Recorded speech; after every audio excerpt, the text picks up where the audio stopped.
qu'il est bon, que Dieu est merveilleux. Nous le disons merci pour ces moments qu'il nous accorde dans sa présence. Nous Amen. le remercions pour sa grâce et pour Amen. son amour. Que Dieu soit loué. Gloire au Seigneur. Que Dieu vous bénisse. Bon dimanche à chacun de vous. Que la grâce de Dieu et la paix du Seigneur soient avec vous. Je vous aime tous et je vous salue au nom de Jésus-Christ. Amen. Nous allons lire la parole de Dieu dans le livre de 1 Corinthiens, chapitre 12. Nous allons lire le verset 21. Nous sommes dans notre texte de 1 Corinthiens. Là où nous sommes en train de parler de l'importance du corps et de chaque membre. Ce matin, par la grâce du Seigneur et sous la conduite du Saint-Esprit, nous allons aller parler d'un membre que le Seigneur a jugé bon de nous accorder cette révélation ce matin, cet enseignement ce matin. Dans le verset 21, la Bible dit, « L'œil ne peut pas dire à la main, je n'ai pas besoin de toi, ni la tête dire aux pieds, je n'ai pas besoin de vous. » Romains chapitre 10. Nous allons aller lire le verset 14 jusqu'au verset 15. Comment donc invoqueront-ils celui en qui ils n'ont pas cru? Comment croiront-ils en celui dont ils n'ont pas entendu parler? Et comment entendront-ils parler s'il n'y a personne qui prêche? Et comment y aura-t-il des prédicateurs s'ils ne sont pas envoyés, selon qu'il est écrit, qui sont beaux les pieds de ceux qui annoncent la paix, de ceux qui annoncent des bonnes nouvelles. Parole du Seigneur. Amen. Amen. Père, merci pour ce matin. Nous nous recommandons sous ta grâce et nous recommandons ces temps sous ta puissante main, afin que tu règnes et que tu te glorifies au nom de Jésus-Christ. Amen. Amen. Amen. L'apôtre Paul est en train de nous parler du corps qui est composé de plusieurs membres. Et là, il fait mention à l'œil. Il dit, l'œil ne peut pas dire à la main, je n'ai pas besoin de toi. Il dit aussi, ni la tête ne peut pas dire aux pieds, je n'ai pas besoin de toi. On parle de l'œil, on parle de la main, on parle de la tête, on parle du pied. Et ce matin, nous voulons toucher au pied. Nous voulons juste aller au parler du pied, qui fait partie du corps. Un des membres qui compose le corps humain. Et l'apôtre Paul cite ça dans la composition du corps du Christ. Parce que nous sommes dans l'ordre de Melchisedec, des sacrificateurs de Melchisedec. Et dans cet ordre, nous avons dit que c'est une famille, c'est un groupe, c'est une nation de Dieu, une race élue pour former un sacerdoce royal. Et dans cette configuration, Dieu a réparti les choses de telle manière que la tête de cette famille, c'est celui-là qu'on appelle l'époux, c'est le Christ lui-même. Et le reste du corps est composé ou constitué de tous les membres, de tous les fidèles, de tous les chrétiens, de tous les disciples, de toute langue, de toute race, toute personne qui a reçu le Seigneur Jésus-Christ comme Seigneur et Sauveur. Et chaque personne joue un rôle dans ses corps, dans la configuration de ses corps. Et ce matin, comme nous l'avons vu le mercredi, que le Seigneur a besoin de nous pour une mission. Nous avons démontré à ce que nous devons porter le Seigneur pour aller avec lui vers les nations, en commençant par Jérusalem, pour aller apporter la bonne nouvelle, la nouvelle qui dira que le Seigneur est amour. Cependant, ce matin, j'aimerais appeler chacun à réfléchir avec moi autour du rôle du pied dans les corps. Le rôle que chacun doit jouer comme pied dans les corps. C'est pourquoi notre partage de ce matin aura comme sous-thème la beauté du pied. À l'entrée, j'aimerais dire que les pieds, comme vous le savez, constituent notre principal moyen de déplacement. Et c'est essentiel pour nos mouvements. Quelqu'un qui n'a pas de pieds, il est limité dans ses déplacements. Quelqu'un qui a des soucis au niveau du pied, des maladies du pied, il a des limites au niveau des déplacements. C'est-à-dire, à un moment donné, les pieds, c'est très important même pour la posture debout. Pour que tu te tiennes debout, pour que tu puisses t'asseoir, les pieds jouent beaucoup. Mais l'apôtre Paul est en train de démontrer aux chrétiens de Corinthe, il dit, la tête ne peut pas dire aux pieds parce que moi je ne suis pas les pieds, je ne suis pas du corps. Ou bien toi, pied, puisque tu n'es pas la tête, tu n'es pas du corps. Si vous continuez vers le verset 23, vous allez voir, Paul est en train de dire qu'il y a d'autres membres qui sont moins honorables dans le corps humain. Il y a les membres qui sont moins honorables, qui sont moins honorés. Et parmi ces membres, il y a les pieds. Vous savez, quand vous traversez les eaux, pour ceux qui ont vécu dans des milieux ruraux ou bien dans des villages, même sous la pluie, quand il y a la boue, tu peux piétiner même la neige, tu peux piétiner la boue avec les pieds. Mais il y a des parties de ton corps, tu gardes ça jalousement. En d'autres termes, beaucoup de gens, ils prennent soin de d'autres parties du corps. Si je peux citer beaucoup plus la face, tu vois? Quand tu veux venir à l'église, là, surtout quand on est en présentiel, hein, tout le monde prend soin physiquement, là, la face, là, comme c'est ce qui va sortir à l'écran, là. Ça sort bien. Généralement, on prend soin de la face et on néglige les pieds. Peut-être moi-même qui vous parle, là, je suis pieds nus, comme les gens de l'autre religion, là, tu ne sais pas.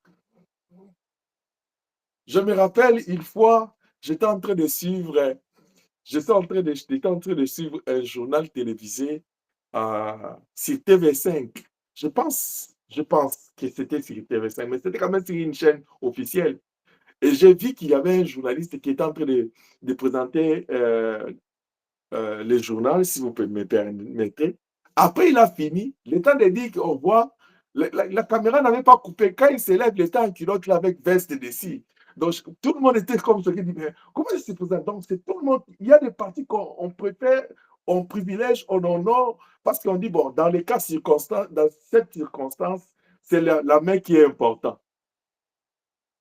La question serait de savoir, moi, je voudrais d'abord te demander, c'est quand la dernière fois que tu as pris soin de tes pieds? La dernière fois que tu as pris soin de tes pieds. Avant que j'entre d'abord dans le spirituel, là, je commence d'abord dans le normal. Dans la nature elle-même ne vous enseigne-t-elle pas. La dernière fois que tu as pris soin de tes pieds, pour que nous puissions nous rendre compte comment est-ce on néglige les pieds. Mais le Seigneur, lui, il est en train de nous parler ce matin de la beauté des pieds. C'était quand la dernière fois? Pourtant, malgré que nous négligeons les pieds, malgré que nous négligeons les pieds, l'Organisation mondiale de la santé, il a même décrété un mois de l'année, pour sensibiliser sur les soins des pieds. C'est-à-dire sur l'importance de soigner, de prendre soin des pieds. Tout un mois. C'est quel est ce mois-là? J'ai beaucoup de professionnels de santé ici. C'est quel mois? Il y a des PAB ici, des infirmières ici, des éducatrices ici. C'est quel mois? Hmm. Ne mets pas caméra, répondez-moi, couvrez le micro. Là, vous êtes allé dans les recherches. C'est le mois de mai. Donc, vous voyez déjà que quand on vous appelle, on appelle votre conscience à prendre soin des pieds. On vous dit même que non, c'est tout un mois. Hein? Si j'ai demandé ici, c'est quoi le mois des droits de la femme là, les mamans allaient répondre vite. Hein?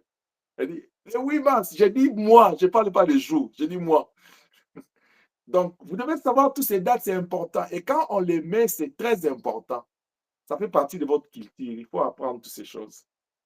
Les pieds, c'est très important, mais nous négligeons cela. Vous allez même voir dans la vie, une très jolie dame, très jolie dame, mais regardez ses pieds. Donc, si vous lui demandez, dit, mais Madame X, Sœur X, c'était quand la dernière fois que tu étais allé prendre soin des pieds? Parce que quand on parle de soins complets des pieds, on parle des soins de la peau du pied et on parle des ongles. Hein? Ne va pas seulement faire poser les ongles là. Toi qui es spécialiste, seulement faire, quand on dit aller faire le pédicure là, toi, pédicure pour toi là, c'est seulement poser ongles. Donc, quand on parle de soins complets là, moi, on voit même peau là, même peau. Parce qu'il y a maintenant un problème. Tu peux aller faire poser les ongles là.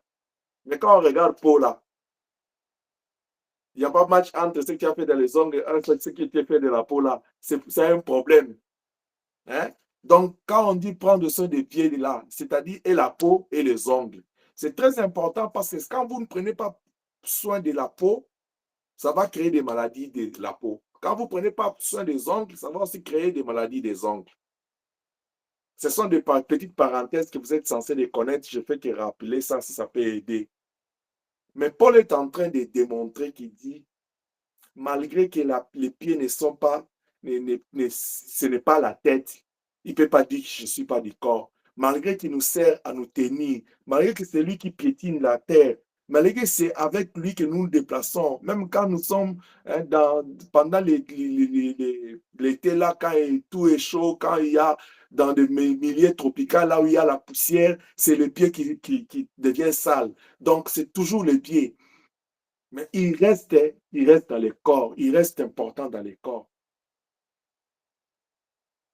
C'est pourquoi j'étais en train de dire qu'il est important du point de vue de la santé de prendre aussi soin de votre pied comme vous prenez soin des autres parties du corps. Mais cela n'était pas notre souci ce matin. Notre souci, c'était vraiment de voir comment est-ce que Paul est en train de ramener ses membres dans l'importance du corps du Christ. Il dit pour le Seigneur, pour qu'on parle des pieds beaux, regarde un peu tes pieds là. Est-ce que c'est beau? Regarde un peu tes pieds. Est-ce que tu aimes tes pieds? Il y a des gens, quand ils regardent ces pieds-là, lui, il envie les pieds des autres. Tu vois, quand Dieu t'a créé là, il a vu que non, c'était beau. Donc, tes pieds là, c'est ce qui te convient. Et il faut aimer tes pieds. Tout ce que tu dois faire là, c'est de prendre soin de ça. Alors, quand le Seigneur, il nous a donné ses pieds, quand le Seigneur, il va aller choisir l'anneau pour entrer en Jérusalem, il s'assoit sur l'anneau. Ce n'est pas la tête qui devait se déplacer pour amener le Seigneur dans Jérusalem. C'était les pieds qui devaient se déplacer. Et les pieds ne devaient pas se déplacer seuls. Il avait toujours besoin de cette connexion avec le reste du corps pour fonctionner parce que le cerveau devait travailler. Mais au moins, l'importance du pied, ça te permet de faire le mouvement, de partir d'un point à un autre. Et l'apôtre Paul maintenant vient éclaircir. Il dit, au verset 15, il dit, comment y aura-t-il des prédicateurs s'ils ne sont pas envoyés selon qu'il est écrit, qui sont beaux les pieds de ceux qui annoncent la paix, de ceux qui annoncent des bonnes nouvelles. La beauté des pieds ne résiste pas seulement quand toi tu contemples tes ongles, tu contemples les doigts de tes pieds, tu contemples la couleur, tu contemples la forme, tu contemples parce que c'est blanc ou noir, ça parce que c'est poilu ou non. Tu dis quand j'ai de bons pieds. Pour le Seigneur, ça c'est pour toi. Pour le Seigneur, quand il parle de la beauté des pieds, le Seigneur voit ces pieds qui se déplacent pour la paix. ces pieds qui se déplacent pour les bonnes nouvelles. C'est-à-dire, même quelqu'un qui a des pieds qui sont malades ou qui ont un handicap ou qui ont des défauts, qui sont limités, qui ont du point de vue de mobilité, mais cette personne-là, s'il se met au service du Seigneur pour aller apporter la paix, pour aller apporter les bonnes nouvelles aux autres, pour le Seigneur, ces pieds-là sont beaux. Est-ce que je parle à quelqu'un? La beauté des pieds pour le Seigneur ne résout pas seulement aller faire les pédicures ou des soins complets du pied. Quand tu les fais, c'est bon. Ça pourra faire partie de ce qu'on appelle les soins corporels. C'est très important pour ton bien-être. Mais sur le plan de Dieu, Dieu ne gagne rien. Ce que Dieu veut gagner avec tes pieds, c'est que quand tu te déplaces, que ce soit pour apporter la paix, quand tu te déplaces, que ce soit pour apporter les bonnes nouvelles, ce que Dieu veut gagner au travers de ta vie, c'est que toi, tu sois les pieds de son corps, que tu sois les pieds de l'Église, que ta vie en soi soit les pieds de l'Église. C'est-à-dire, l'Église, s'il a besoin de se déplacer de Jérusalem, en Samarie, en Judée, jusqu'aux extrémités de la terre, il faut que tes pieds puissent se mettre en mouvement pour se déplacer tout en transportant l'Église comme l'anneau avait transporté le Seigneur pour l'introduire à Jérusalem. Que Dieu nous bénisse. Amen. La beauté des pieds, selon Dieu, c'est quand tu te déplaces pour ces causes-là, pour l'évangile. C'est pourquoi il dit qu'ils sont beaux les pieds de ceux qui annoncent la paix. Et dans la Bible dit le royaume de Dieu, c'est le royaume de la paix. Et quand vous allez dans le livre de Luc chapitre 10, vous allez voir, le Seigneur envoie les disciples. Il va utiliser leurs pieds. La Bible dit, il regroupa, il appela les 75, il les regroupa des AD, il les envoya dans les villes et les villages où lui-même devait aller. Il leur a dit, partout on vous recevra, dites que la paix soit avec vous. Vous savez pourquoi il devait dire ça? Parce qu'ils étaient des porteurs de l'évangile de paix. Parce qu'ils se sont déplacés pour annoncer la paix. Parce qu'ils se sont déplacés pour apporter de bonnes nouvelles. Et c'était quoi la bonne nouvelle? Il dit, dites-leur, le royaume de Dieu s'est approché de vous. Et ce royaume, c'est ce que la Bible appelle le royaume de paix, de joie et de justice. Il est écrit à tous ceux qui ont cru en son nom, à tous ceux qui l'ont reçu. Il leur a donné le pouvoir de devenir enfants de Dieu. Maintenant que tu es devenu enfant de Dieu, il a fait de ton corps son temple. Il faut que tu transportes le royaume de Dieu partout où tu passes. Ce royaume de paix, de joie et de justice, tu dois les transporter partout. Tu dois te déplacer avec le royaume. Tu ne peux plus te déplacer seul. L'heure est venue, Église, que nous puissions comprendre pourquoi il a frappé à la porte de nos cœurs. C'était pour qu'il entre. Il dit, si tu entends ma voix, j'entrerai, je souperai avec vous, vous avec moi. C'est-à-dire, quand il va entrer, c'est pour être avec toi pour toujours, afin que partout où tu passes, que tu les transportes. Que tu transportes les rois de paix, les rois de Salem, dans des familles, dans des nations, dans des milliers où il n'y a pas la paix. C'est pourquoi tout sacrificateur dans l'ordre de Melchisedec, il doit être un porteur de paix. Est-ce que je parle à quelqu'un? Parce que les souverains sacrificateurs, ils s'appellent les rois de Salem, c'est-à-dire les dieux de paix. Et si nous sommes ces serviteurs, nous devons apporter la paix. C'est là où je t'ai dit. Et j'aimerais que tu retiennes ces principes. Et quand tu penseras en moi, dis toujours, ma présence doit être souhaitée et mon absence doit être déplorée. Parce que je suis un serviteur de Dieu, un porteur de paix, un porteur de joie, un porteur d'espoir, un porteur de vie. Parce que celui qui est en moi est plus fort que celui qui est dans le monde. Parce que celui qui est en moi, c'est celui-là que le monde a besoin. Ce jour-là, quand Zachée est monté sur l'arbre, il a dit à Zachée, hâte-toi de descendre, car aujourd'hui, le salut entrera dans ta maison. C'est ce qui manquait dans la maison de Zachée. Tu es appelé à apporter la chose, permettez-moi de dire ça comme ça, qui manque dans la vie des autres. Cette chose-là, c'est la vie de Dieu. Et cela passe par la parole de Dieu, par la personne de Jésus-Christ.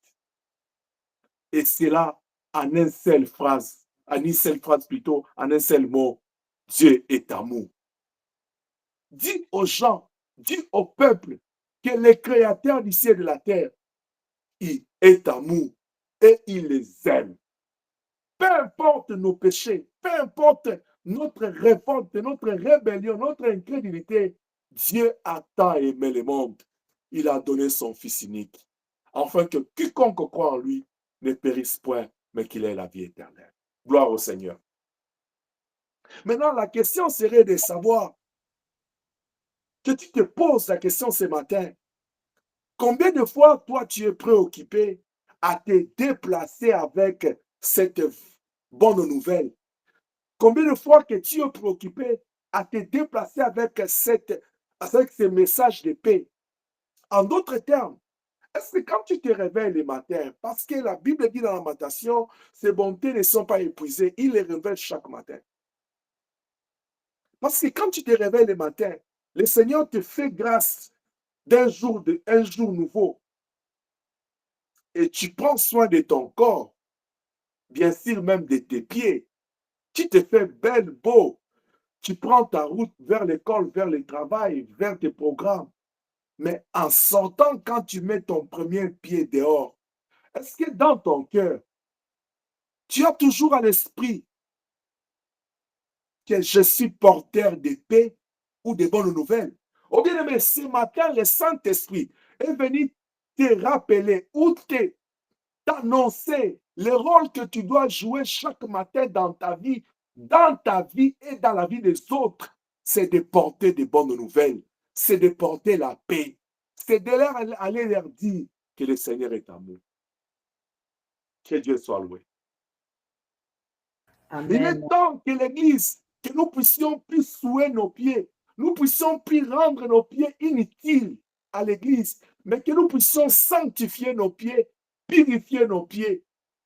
Comme il a dit dans Jean, il dit, celui qui sait purifier tous les corps, qui sait laver tous les corps, n'a besoin que de laver ses pieds. Parce que c'est les pieds que nous devons utiliser pour aller de Jérusalem, en Samarie, en Judée, jusqu'aux extrémités de la terre. Étant donné que nous allons marcher, c'est pas comme aujourd'hui, là, tu marches avec 4 pieds. Hein? Et il faisait les pieds du matin jusqu'au soir.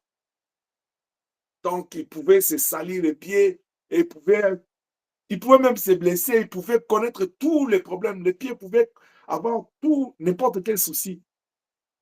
Mais malgré cela, il a donné l'importance aux pieds.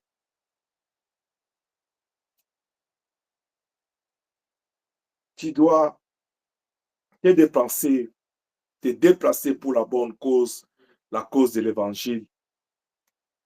Car tu dois porter la paix, la vie, la joie, l'espoir aux âmes sans espoir. Et en faisant ainsi, cela fera de toi un messager de paix, un messager de vie, un messager de joie, un messager de justice, un messager de consolation. Voilà au moins en quoi tu dois t'attendre, en quoi tu dois t'engager à voir ou à chercher à atteindre, arriver à atteindre le profit d'un messager de consolation. C'est-à-dire, quand tu n'es pas là, les gens disent, ah, il fallait qu'elle soit là. Si elle était là, nous âmes allaient être dans la paix. Vous voyez, quand le Seigneur est arrivé, Marie et Marthe, le frère Lazare, vous avez entendu leur déclaration, dit, Seigneur, si tu étais là, si tu étais là. C'est là où je dis, ton absence doit être déplorée parce que tu es un évangéliste ou une évangéliste de consolation, un messager, une messagère de consolation et de paix.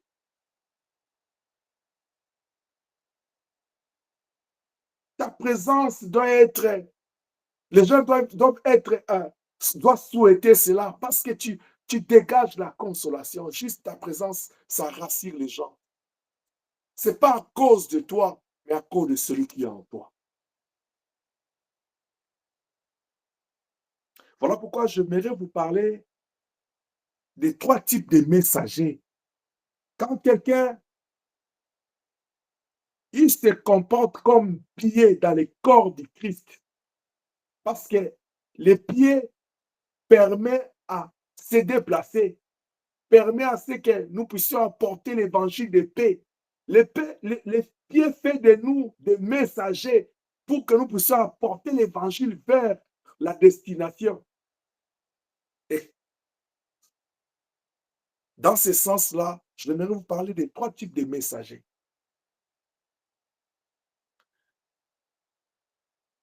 Et tu dois te situer parmi ces 3 types.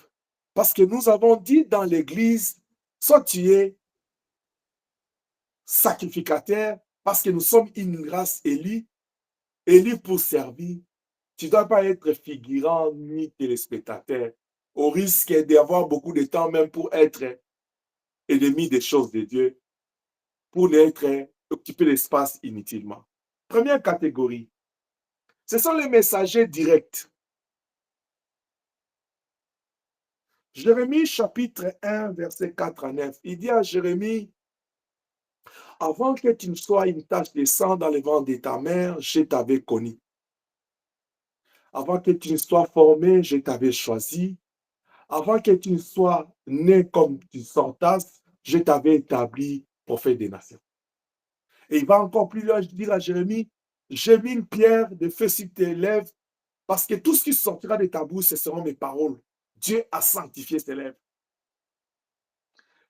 Les messagers directs, ce sont des personnes qui ont reçu l'appel et la vocation du ministère de la parole.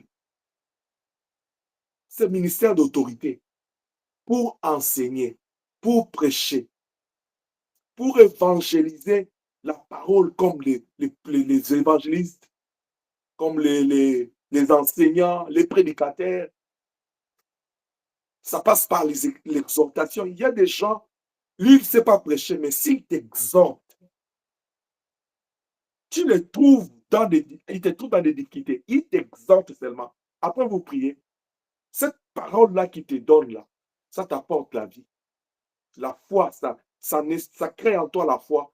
Et la foi appelle les miracles. Ce sont des personnes qui ont reçu l'appel et la vocation du ministère de la parole.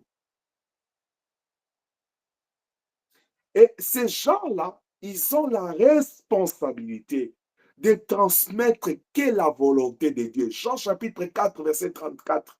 Il dit, ma volonté, ma nourriture, c'est de faire la volonté de mon Père et d'accomplir son œuvre. Il a réussi cette volonté-là. Et il veut l'accomplir. Il a tel niveau, il dit, c'est ça sa nourriture.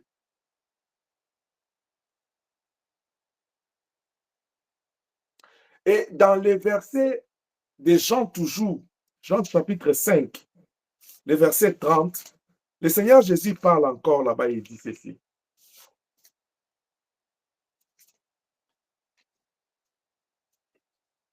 Je ne puis rien faire de moi-même, selon que j'entends, je juge. Mon jugement est juste parce que je ne cherche pas ma volonté, mais la volonté de celui qui m'a envoyé. Un prédicateur, un messager direct, c'est celui qui amène le message, qui reçoit la parole, qui reçoit les messages de la part de Dieu et qui les transmet directement au peuple. Mais ici, je parle de messagers. J'aimerais beaucoup plus faire une différence. Je parle de messagers beaucoup plus dans le cadre de l'évangile, Je ne parle pas des messagers parce que la Bible parle d'une manière tantôt d'une autre. Je ne parle pas des messagers de quelqu'un qui a reçu un message par les songes, par les dons. Je parle du ministère d'autorité. Est-ce que quelqu'un m'entend bien? Alors, Amen. il dit, Amen. il reçoit. La Bible dit, ce que l'œil n'a pas vu, ce que l'oreille n'a pas entendu, mais c'est monté dans le cœur de l'homme. C'est-à-dire, Dieu place sa révélation dans l'homme. Il lui donne le ministère de la parole pour qu'il puisse aller enseigner au peuple. Il dit, enseignez-les à observer ce que je vous ai prescrit. Ils ont reçu ces mandats. Et l'Église a reçu ces mandats. Et il y a des hommes et des femmes que Dieu a confié ce mystère de la parole. Et à ces hommes-là, à ces femmes-là, il est de leur responsabilité de rester accrochés à la volonté de Dieu et de ne donner que la volonté de Dieu. Mais il y a aussi une chose qui est la responsabilité de l'Église par rapport à ces gens qui sont des messagers directs. C'est Colossiens chapitre 4, verset 3 à 4. Paul dit, priez pour nous. C'est-à-dire, l'Église, vous avez le devoir de prier pour ces gens qui vous annoncent la parole de Dieu, qui vous enseignent les vertus de Dieu, afin qu'ils ne puissent pas vous enseigner les préceptes d'hommes. Matthieu, le Seigneur regarde les pharisiens et dit, malheur à vous, scribes et pharisiens, parce que vous, au lieu d'enseigner aux gens la volonté de Dieu, vous leur enseignez vos préceptes. Vous établissez vos principes à vous, pendant que vous avez la loi et les prophètes clairs. C'est pourquoi Jean haïsse à prendre ses précautions quand on vient lui dire, l'homme que tu as baptisé, il baptise là-bas, il dit, ne m'embarquez pas dans ces choses. Parce que là où vous voulez m'amener là, vous voulez que je réfléchisse de la manière que vous êtes en train de voir les choses. Moi, je ne vois pas comme vous voyez, je vois comme Dieu voit. Si Jean-Baptiste était embarqué dans ce qu'on lui a amené par ce groupe de personnes qui étaient des pro-Jean-Baptiste pour dire, il était fidèle à Jean-Baptiste, par compassion, par compensation pour dire, ils m'ont amené la bonne nouvelle, ceux qui sont fidèles à moi. Vous savez, je vous ai toujours dit, une des choses, l'un des moyens, l'un des canaux plutôt qui fait tomber, qui fait perdre les hommes de Dieu dans l'exercice, ce sont les gens qui les entourent, c'est l'Église qui dirige. Dans l'Église, les comportements, les approches, les convictions, la manière de faire des choses dans l'Église qui démontre aux hommes de Dieu, nous t'aimons, c'est notre papa, comme les gens, ils ont les noms, c'est notre pasta, c'est notre daddy. Vous voyez? Alors, quand les hommes vont dans ça, ils oublient l'essentiel. C'est pourquoi vous avez tous les devoirs de prier pour moi pour que je n'oublie pas l'essentiel, parce que votre foi en dépend. Est-ce que je parle à quelqu'un? Amen.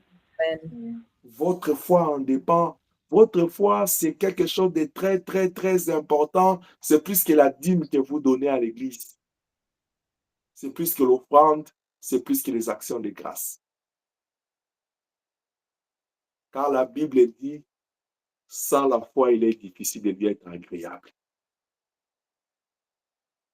J'aimerais dire à quelqu'un, une dîme régulière sans foi n'est pas important devant Dieu. Mais quelqu'un peut avoir la foi, mais il manque l'offrande parce qu'il n'en a pas. Dieu va agréer sa foi. Parce que la foi est très importante. Que Dieu nous aide. Amen. Amen. Ça veut dire, ce messager direct, ce sont des personnes-là à qui Dieu a confié ce ministère d'autorité, ce ministère de la parole.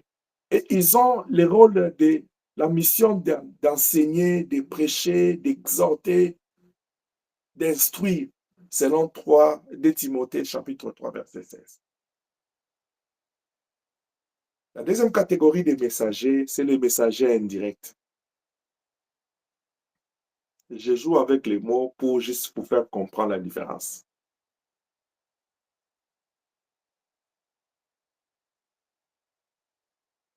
Ce sont des personnes qui ont reçu aussi l'appel à la vocation. J'appelle ça l'appel à la vocation. Mais cette fois-ci, ils ont reçu l'appel et la vocation au soutien du ministère de la parole. Les autres, ils ont reçu l'appel et la vocation au ministère de la parole, mais les indirects, et ils ont reçu l'appel pour soutenir ceux qui sont dans le ministère de la parole. Luc chapitre 8, verset 1 à 3. Vous allez voir le Seigneur Jésus qui était le ministre de la parole avec son groupe des ministres de la parole. Il y avait un groupe de femmes qui les assistaient avec leurs biens. Vous allez voir dans l'œuvre de Dieu, quand Dieu appelle son serviteur, Dieu ne le laisse pas seul. Dieu lui alimente son serviteur des hommes moyens, des femmes moyens, des ressources humaines et matérielles pour qu'il puisse faire un bloc. L'œuvre de Dieu ne peut pas marcher avec un doigt. Ce n'est pas pour rien on parle du corps. Dieu, quand il a appelé les messagers directs, ceux qui sont attachés directement au ministère de la parole, Dieu prévoit. C'est pourquoi vous voyez même dans l'église primitive, quand Pierre, ils ont commencé le ministère, ils ont pris toute la charge sur les épaules. Après, il a dit non, non, il faut que nous, on reste sur la parole, la prière. On va donner d'autres responsabilités aux diacres. C'est très important. Les messagers indirects, ce ne sont pas les gens qui prêchent la parole directement, mais ils sont les moyens, ils facilitent la prédication, l'enseignement, ils facilitent le ministère de la parole, ils facilitent que la parole puisse atteindre les âmes, puisse atteindre les milliers, puisse atteindre les territoires. Et ils sont des facilitateurs de l'évangile. C'est-à-dire, ils donnent les moyens. Les moyens là peuvent être l'argent, peuvent être les moyens matériels, peuvent être leur temps, peuvent être leur intelligence. Si vous allez dans le livre de 2 Chroniques, chapitre 2, vous allez voir même Salomon avant de construire là, les temples. Il a eu besoin, lui en tant que porteur qui faisait la suite de la vision de son père, il a eu besoin de ressources, de soutien, de gens de toute capacité. Pour qu'on parle de la construction du temple, il a eu besoin de toutes ces choses. La Bible dit, une femme sage bâtit sa maison. Quand on dit bâtir là, on dit une femme sage bâtit sa maison. Si on demande à quelqu'un ici, je prends l'exemple d'une sœur, dit, c'est quoi ton rêve? Il dit, moi, je prie, je cherche l'argent, je vais construire ma maison de retraite chez nous au pays. Mais tiens ici, comment tu vas construire ça? Tu auras besoin d'un ingénieur, tu auras besoin d'un terrain, tu auras besoin de quelqu'un qui va te représenter pour faire le suivi, tu auras besoin des maçons, tu vois toutes ces choses-là. Ces gens-là, ils sont en train de te faciliter à réaliser ta vision, à réaliser ton projet. Ce sont des soutiens dans l'accomplissement de ta vision. Alors, pendant que je parle là, puisque nous sommes déjà rendus au deuxième type de messager, toi, tu es à quel niveau? Dans plus près de toi, tu es à quel niveau? Bien aimé, ce sont les serviteurs de Dieu auprès du porteur de la vision. Et j'aimerais vous dire une chose.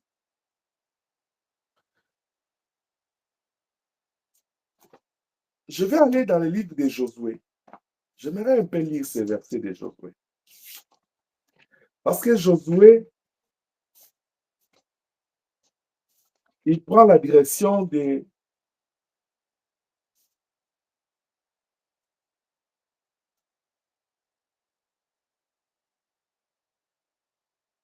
peuples israéliens après la mort de Moïse.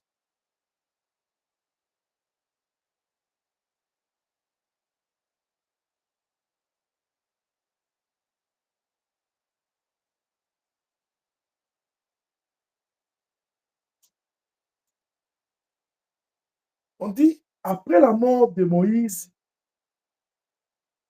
serviteur de l'Éternel, l'Éternel dit à Josué, fils de Nun, serviteur de Moïse.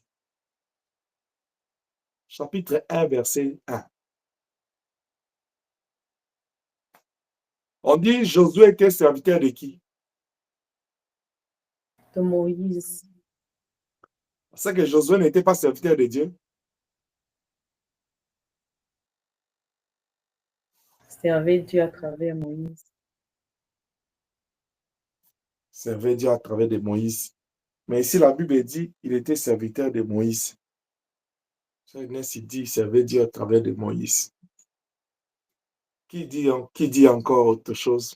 Merci, ma fille. Josué, serviteur de Moïse.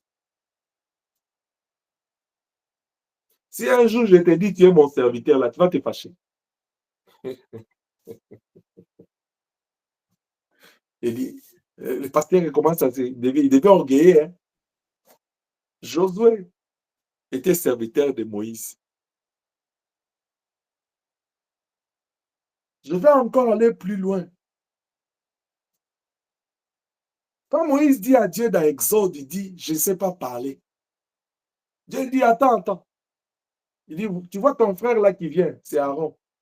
Aaron qui arrive, il est encore plus vieux que Moïse.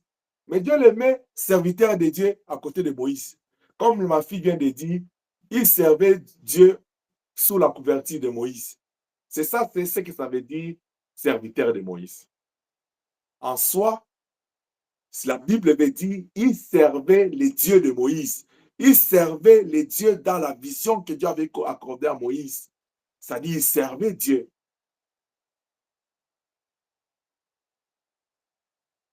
Mais là, il y a un problème. Aaron ne peut pas dire à Moïse, je suis plus vieux que toi, tais-toi. Qu'il puisse avoir des masters, des doctorats, il doit savoir qu'il doit servir Dieu sous la couverture de Moïse, que Dieu a établi comme Dieu devant Pharaon. Moïse aussi ne peut pas dire à Aaron, tais-toi, c'est moi qui est Dieu. Qu'est-ce que tu dois me dire? Parce que si il avait besoin de dire ça, donc il n'avait pas besoin de dire à Dieu qu'il ne sait pas parler, parce que la présence d'Aaron justifie quelque chose. En d'autres termes, la présence d'Aaron est justifiée par Moïse lui-même. C'est ça même le mystère du corps du Christ. Moïse ne peut pas dire à Aaron, parce que tu n'es pas Moïse, tu es Aaron, tu n'es pas du corps. Est-ce que je parle à quelqu'un? Aaron ne peut pas dire à Moïse, parce que toi tu n'es pas Aaron et que tu ne sais pas parler, tu n'as rien à me dire, tu tais-toi. Non. Parce qu'il est Moïse, il est Aaron, tous qui font partie du corps. Et à ce moment-là, c'est l'œuvre de Dieu qui doit être mise en avant. C'est pourquoi Dieu, dans sa logique, il se donne ce qu'il a appelé directement au ministère de la parole, au message direct de la parole pour annoncer cette parole. Mais il a besoin aussi de serviteurs moyens, ceux qui viendront pour soutenir cette œuvre-là. C'est pourquoi l'Église du Seigneur doit valoriser toutes les capacités, tous les talents, toutes les grâces. Il n'y a pas une grâce à négliger. On n'a pas une chose qu'on doit honorer, d'autres on doit négliger. Tout doit être important. C'est là où j'étais en train de parler l'autre fois de la culture. Vous voyez, dans notre culture là, si tu vas dans une société, tu trouves une maman qui est en train de faire le ménage là, tu peux même passer, on dit le PDG entre. C'est la maman là qui quitte l'endroit, il fait passer le chef. Mais ici, ce n'est pas ça. C'est qu'elle dit que non, il sait que non, l'heure de faire le ménage là, c'est de 7h à 7h30. Le travail commence à 8h ou à 7h30. La personne qui fait le travail, il doit se contenter de son temps. Quand il fait son travail, il sait que non, le milieu là est glissant. Il met les panneaux pour dire que ça, vous ne passez pas juste à tel, à ce que je vais enlever ça. Que tu sois chef ou pas, tu dois savoir que ce sont les consignes. Tu respectes. Ça fait partie de la culture. Et si le monde le fait, l'Église doit avoir cette culture-là parce que nous avons un seul Dieu et nous sommes dans une famille d'amour. Tu ne dois pas négliger ce que l'autre fait Mais tu dois encourager, tu dois apprécier, tu dois l'exhorter à aller faire mieux. Même quand il ne fait pas bien, tu dois aller chercher qu'est-ce qui ne marche pas parce que le corps doit bien fonctionner. Mais je suis en train d'appeler à exhorter, pas seulement plus près de toi, tous les messagers indirects, tous ces ressources que le Seigneur a données à l'Église corps du Christ, à chaque église locale, pour soutenir la vision de Dieu. Vous devez les faire convenablement. En commençant par ce que l'apôtre Paul dit dans Colossiens, il dit, priez pour nous. Que ceux qui sont appelés à prier pour l'Église, à prier pour les hommes de Dieu, vous devez les faire correctement. Ceux qui sont appelés à prendre soin de la vie de l'homme de Dieu, de sa maison, de l'Église, de ceux qui sont à l'Église en train de servir à temps plein, prenez soin d'eux. Là, il y a un problème. Le seul problème que je vous demanderai, ne travaillez pas, ne portez pas votre aide comme battant l'air, c'est-à-dire comme bon vous semble, mais apportez des actions et posez des actes productifs, bien ciblés, selon les besoins de l'homme qui porte l'âge, mais aussi selon les besoins de l'Église. Pour ce faire, vous devez être branché au trône de Dieu, vous qui soutenez l'œuvre, mais aussi branché avec l'homme qui conduit l'œuvre, pour que vous puissiez savoir c'est quoi les besoins spirituels des moments, c'est quoi les besoins matériels des moments, c'est quoi les besoins. Vous savez, les disciples sont arrivés, pour eux, ils pensaient que le maître devait manger, n'est-ce pas? Il les presse, mange, mange. Des fois, tu peux venir, toi, tu dis, bon, je vais aller. Peut-être ce que tu vas apporter là, spirituellement, matériellement, c'est pas ce que moi, j'attends, ou le Seigneur attend maintenant, ou ce que la grâce ou le ministère de la parole attend pour faire avancer cette œuvre. Il faut prier avant de faire quelque chose. Il faut parler, il faut demander, il faut aller chercher, valider. Même quand tu as une idée avant de faire quelque chose, rassure-toi que ce que je suis en train d'apporter, ça sera une pierre de construction et non de destruction. Est-ce que je parle à quelqu'un? Amen. Amen. Troisième type de messager. De Timothée chapitre 2, verset 2. C'est ce que moi j'appelle les messagers relayeurs. Vous savez, les relayeurs, c'est comme, je pense que vous avez déjà vu ces athlètes-là qui pratiquent la course des relais. Ils peuvent être en équipe de 5. Vous avez un bâton. Vous courez, vous passez à l'autre, ils continuent la course. C'est ça le type de messager que l'Église a besoin. De Timothée 2, verset 2 dit, ce que vous avez reçu de moi, confie-le à des hommes fidèles, qui soient capables de confier à d'autres. C'est-à-dire, il faut les relayer. L'évangile doit être relayé. Il doit passer d'une personne à une autre. Il ne faut pas bloquer l'évangile. Il doit être partagé. C'est pourquoi la Bible dit dans Matthieu, chapitre 10, verset 8, ce que vous avez reçu de moi, ce que vous avez reçu gratuitement, donnez-le aussi gratuitement. Relayez l'évangile. L'église du Seigneur, nous sommes là en train d'écouter la parole de Dieu. Qu'est-ce que tu fais avec l'évangile? Tu ne fais qu'entasser, entasser. Tu as la vision du fourmi, même pour l'évangile. Tu fais que approvisionner. Tu fais que faire des provisions pour toi. Mais c'est bien de faire la provision pour relayer. C'est très important de faire les relais de l'évangile. Apôtre Paul est en train de dire, dans Actes, il dit, il y a de la joie à donner qu'à recevoir. Vous, là, vous êtes dans la joie seulement de recevoir. Ah, aujourd'hui, c'est dimanche, papa va parler. Moi, j'aime quand papa Félix il prêche. Aujourd'hui, là, c'est les jours de Lionceau. Ça sert, n'est-ce pas, prêcher. Vous faites que recevoir, n'est-ce pas? Vous avez la joie de... Non, la Bible dit, la joie, c'est quand on donne. Relayer l'évangile. Est-ce que je parle à quelqu'un? Relayer l'évangile. Relayer l'évangile. C'est ici où la responsabilité de toute l'Église, du corps du Christ, quand il dit, comme le Père m'a envoyé, moi aussi je vous envoie. Il nous délègue, il nous transmet, il nous nous passe des relais de l'évangile. Lui, il a reçu de Dieu, il nous donne. Il a donné aux apôtres, l'apôtre a donné au second, comme à la seconde vague des serviteurs de Timothée, les autres, jusqu'à ce que nos pères ont réussi, nous avons réussi, nous vous donnons lionceau. Vous avez la mission de relayer. Ne gardez pas. Vous voyez, l'évangile, c'est une puissance. Tu ne peux pas garder l'évangile, Dieu en prison. Tu ne peux pas. La mort avait écrit qu'il devait le retenir dans le séjour des morts. Mais lui, il avait rendez-vous avec le séjour des morts qui est pour 3 jours. C'est lui-même qui s'est donné comme séjour de 3 jours dans le séjour des morts. Permettez-moi. C'est lui-même. Parce qu'il avait une mission.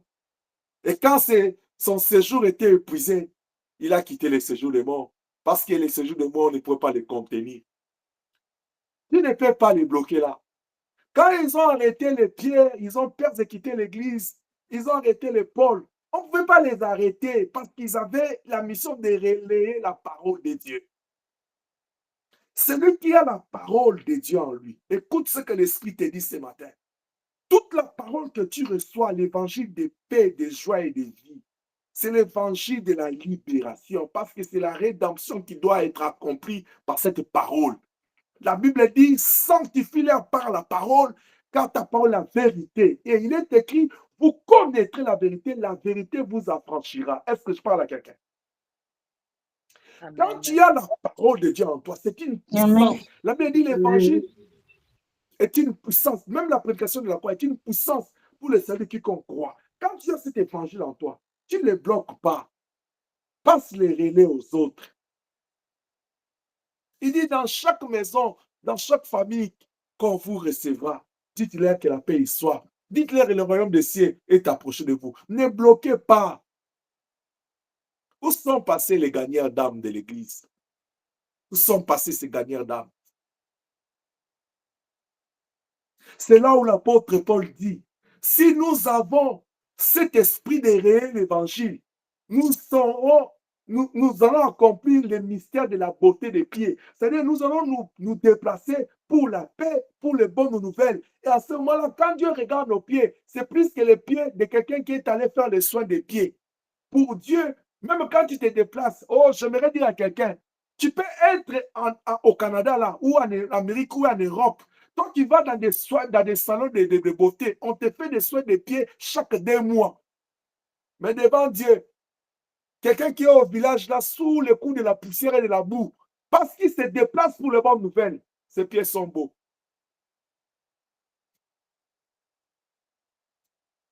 Ses pieds sont beaux.